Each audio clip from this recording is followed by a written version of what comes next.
అందరికీ నమస్కారం అండి. Welcome to Venkatasiri channel. March 29న శని అమావాస్య. ఇలా చేసి చూడండి, 7 తరాల ఐశ్వర్యం అయితే మీకు కలుగుతుందండి. ఈ ఏడాది మార్చి 29వ తేదీన శనివారం నాడు తొలి సూర్యగ్రహణం ఏర్పడింది.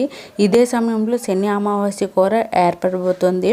శనివారం కలిసి వచ్చే అమావాస్యను శని అమావాస్య అని అంటారు. ఈ శని అమావాస్య రోజున ఎలాంటి విధి విధానాలను నియమాలను పాటించడం ద్వారా మీ ఇంటికి విపరీతమైన ఐశ్వర్యం కలిసి వస్తుందో ఈ వీడియోలో తెలుసుకుందాం. ఒకే రోజున గ్రహణం అలాగే అమావాస్య ఏర్పడటం చాలా అరుదుగా జరుగుతుంది. మన భారత కాలమాన ప్రకారం మధ్యాహ్నం 2:20 గ్రహణం ప్రారంభమవుతుంది. సాయంత్రం 4:13 గ్రహణం ముగుస్తుంది. అయితే ఈ భారతదేశంలో కనిపించదు కాబట్టి గ్రహణ నియమాలను పాటించాల్సిన అవసరం లేదు. ఆర్థిక సమస్యలతో ఇబ్బంది పడేవారు ఈ శని అమావాస్య రోజున రావి చెట్టు కింద ఒక దీపం వెలిగించి రావి చెట్టుకు 9 ప్రదక్షిణాలు చేస్తే విపరీతమైన ఐశ్వర్యం కలిసి వస్తుంది. అమావాస్య రోజున రావి చెట్టుకు ప్రదక్షిణాలు చేస్తే మీ భర్త సంపాదన విపరీతంగా పెరుగుతుంది. అమావాస్య రోజున ఎక్కువగా భూమిపైన దుష్టశక్తులు కనిచేస్తూ ఉంటాయి. ఈ దుష్టశక్తులు మన ఇంట్లో ప్రవేశిస్తే మన కుటుంబంలో ఎన్నో సమస్యలు ఏర్పడతాయి. కాబట్టి ఈ అమావాస్య రోజున మీ ఇల్లంతా పసుపు నీళ్ళు చిలకరించుకోండి. ఇంటికున్న అష్టదరిద్రాలు తొలగిపోయి మీ ఇంటికి చాలా మంచి జరుగుతుంది. ఈ అమావాస్య రోజున ముఖ్యంగా అమ్మవారిని పూజిస్తే చాలా మంచిది. ముఖ్యంగా గ్రామ దేవతలను పూజిస్తే ఇంకా మంచిది. ఆర్థిక సమస్యలతో ఇబ్బంది పడేవారు ఈ అమావాస్య రోజున ఉదయం స్నానం చేసి మీ పూజ గది ముందు కూర్చొని ఓం లక్ష్మీదేవి నమః అనే మంత్రాన్ని 108 సార్లు జపించండి. డబ్బు సమస్యలన్నీ వెంటనే తొలగిపోయి విపరీతమైన ధనలాభం కలిసి వస్తుంది.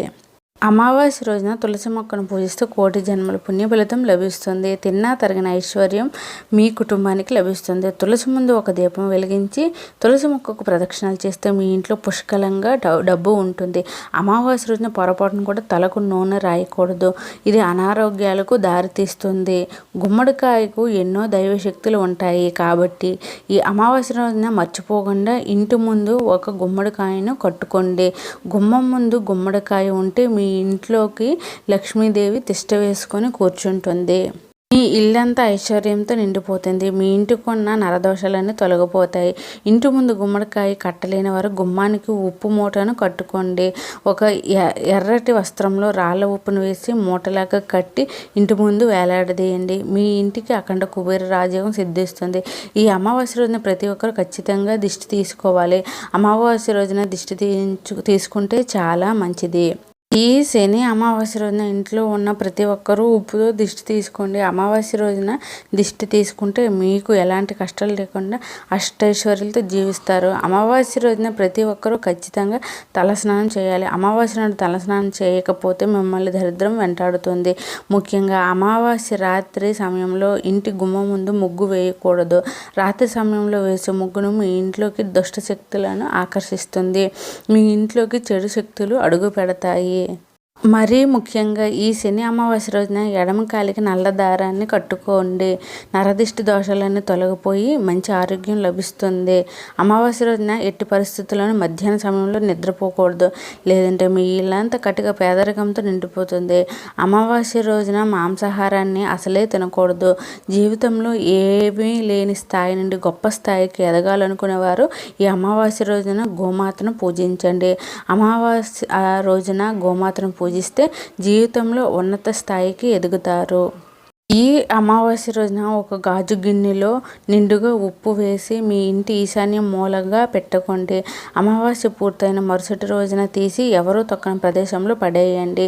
అమావాస్య రోజున ఈ పరిహారాన్ని చేస్తే మీ ఇంట్లో ఉన్న దరిద్ర దేవత బయటకు వెళ్ళిపోయి మీ ఇంట్లోకి ధనలక్ష్మీదేవి అడుగు పెడుతుంది. అమావాస్య నాడు గడ్డం తీసుకోవడం, జుట్టు కత్తిరించడం, గోర్లు కత్తిరించడం వంటి పనులను చేయకూడదు. అమావాస్య రోజున ఎట్టి పరిస్థితుల్లోనూ నూతన వస్త్రాలను ధరించకూడదు. అలాగే కొత్త పనులను ప్రారంభించకూడదు. ముఖ్యంగా ఈ అమావాస్య నాడు ఇంటి గుమ్మానికి రావి ఆకులను కట్టుకుంటే మీ ఇంటికి ఉన్న గ్రహపీడలన్నీ తొలగిపోయి డబ్బు పరంగా మీ ఇంటికి బాగా కలిసి వస్తుంది. బీరువాని లక్ష్మీ స్వరూపంగా భావిస్తారు కాబట్టి ఈ అమావాస్య రోజున బీరువాని శుభ్రం చేసుకొని మీ బీరువాకి కుంకుమ బొట్లు పెట్టుకుంటే మీ ఇంటిపై లక్ష్మీ కటాక్షం సిద్ధిస్తుంది. అమావాస్య రోజుల్లో పొరపాటున కూడా గోధుమలు, బియ్యం అలాగే చీపురును కొనకూడదు. వీటి వల్ల మీ కుటుంబానికి దరిద్రం సంభవిస్తుంది. అమావాస్య రోజుల్లో దేవుని పటాలను శుభ్రం చేయకూడదు. ఎవరైతే అప్పుల సమస్యలతో ఇబ్బంది పడుతున్నారో అలాంటి వారు ఈ అమావాస్య రోజున ఒక ఎరుపు రంగు వస్త్రాన్ని మీ బీరువాలో పెట్టుకోండి. అమావాస్య రోజున ఇలా చేస్తే క్రమక్రమంగా అప్పుల సమస్యలన్నీ తొలగిపోతాయి. అమావాస్య రోజున ఎవరితోనూ అబద్ధం చెప్పకూడదు. అమావాస్య నాడు భార్యాభర్తలు దూరంగా ఉండాలి.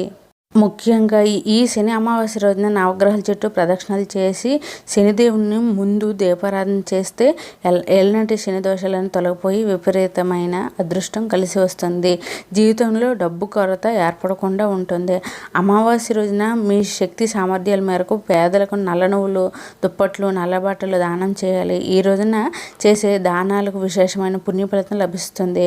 అమావాస్య రోజున పవిత్ర నదుల్లో స్నానం చేయడం, పూర్వీకులకు తర్పణం ఇవ్వడం వలన మన పూర్వీకులు సంతోషిస్తారని, మన ఇంటిపై పూర్వీకుల ఆశీర్వాదం ఉంటుందని నమ్మకం. ఈ వీడియో నచ్చితే లైక్ చేయండి. వెంకట సిరి ఛానల్ సబ్స్క్రైబ్ చేసుకోండి. చాలామంది నా వీడియోని అయితే చూస్తున్నారు కానీ లైక్ చేయటం లేదండి. ప్లీజ్ లైక్ చేయండి. వెంకట సిరి ఛానల్ని సబ్స్క్రైబ్ చేసుకోండి. Thanks for watching.